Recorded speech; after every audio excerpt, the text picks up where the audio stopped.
showed that. So neonatal hypoglycemia is the greatest risk, and it is present for the first 90 minutes of life. Levels as low as 30 are common without being symptomatic in even the normal newborn. So you don't have to have the macrosomic newborn as shown in this picture to have low blood sugar right after birth. You could be normal and still have it. The blood glucose less than 20 has been associated with seizures and neurological damage and even death. What do you need to do to be a confident nurse? And there's your confident nurse right here in the picture. This is me and tomorrow, 43 years ago, at 5 a.m. This was my study baby, and his mother had diabetes, and she had had a stillbirth in her first pregnancy, and this was the second pregnancy, and I was her little student nurse who helped her stay away from the barbecued potato chips and have a normal newborn. He weighed 7 pounds. So I need to mention that I was much more confident in those days than I am now, that I know all these things, but I still think that confidence is a really good thing. So what you need to know to be confident is the type of diabetes your patient has. You want to know what blood glucose you're targeting in labor to stay within. You want to monitor the blood glucose frequently. Do not be afraid to check the blood sugar. Do it frequently.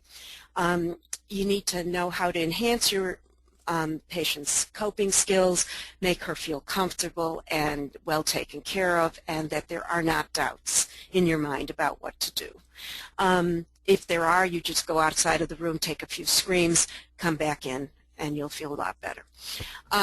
Then management of oral and IV fluids. We'll talk about medication management, problem solving about hypo and hyperglycemia, and reducing risks by being prepared.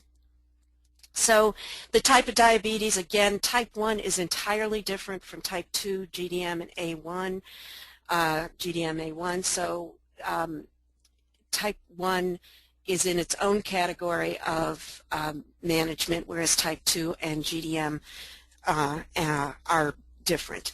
Type 2s require more insulin. Type 1s require a whole lot less. That's basically the deal here in labor. So if you have a type 1 or type 2, you want to keep the blood sugar between 80 and 110. And the reason I say that, the little star next to the 80, is because if you're giving insulin, and you probably are to these folks, type 1s and type 2s during labor, physicians, nurses, people wandering around worry when the blood sugar goes below 70, even though it is not hypoglycemia. So I just say, even though the range is 70 to 110, don't even go there. They'll make people nervous. Keep it between 80 and 110. For the GDM-A2 or GDM-A1, they are generally not on medication during labor, and their blood glucoses can be 70 to 110, and we don't have to worry about them going lower because of insulin. So after the newborn, after the first 90 minutes of life, should have a blood sugar running between 50 and 120, and hypoglycemia in the first 2 to 3 hours is defined by most sources as 40 milligrams per deciliter, below 40. So this occurs in about 25 to 40% of the infants of women with diabetes, and we again use the 40 mark only because that is what most people, most experts will go by. That's what the Academy of Pediatrics goes by. But I can tell you that in many of the hospitals I work in, those are the amount of hypoglycemia, the actual value is 45, 50, 55. So it's very hard to define, and it is not agreed upon in the literature. So what about monitoring blood glucose frequently? This is the most important thing you can do to make sure that your patient's blood sugar will be in the range that you want it to be in. So when you are in an early stage of labor, if the patient's eating, obviously you just do the same kind of blood glucose monitoring you would do in any patient that's eating with diabetes. But if they're in active labor or on clear liquid or NPO, you want to check their blood sugar every hour if they're type 1 or 2, and every 1 to 2 hours if they're GDMs. So this is really important, and you could actually check the blood sugar more often if you wanted to, if the blood sugars were not within the target range. So these are the frequencies only when you're in the target range. When you're not in the target range, so for example, if you had hypoglycemia, you'd want to check after treating in 15 minutes. So that's the important thing to take home here. In recovery, again, overts should be every hour, and then on admission to recovery and on discharge to recovery, that the GDM-A2s should be taken, a GDM maybe once during that period of time. And the newborn, usually we wait till they have been breastfeeding, and we wait about 30 minutes so that it is not the maternal blood sugar that you're getting, but the baby is equilibrated and you're getting the newborn's blood sugar. So remember again that this is a stressful time for women with diabetes. It's really important to assume the burden of worry for them so they can let go of it. Always accentuate the positive, that labor is exercise. It's a uterine muscle using their sugar, and it's going to lower even without insulin. And they would get the same pain management as the non-diabetic, but always express confidence in a safe and healthy outcome from the start. The fluids, managing fluids include really trying to stick with using a main line that has absolutely no dextrose and never will have dextrose in it. So we usually try to use LR and then adding dextrose solution as a piggyback if we need to.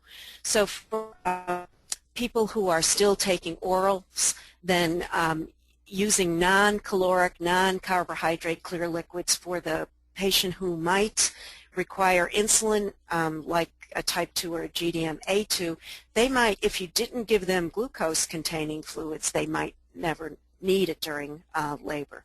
So try to avoid it. If the blood sugar is less than 100, you could probably give them some, diluted juice or something if they really wanted it.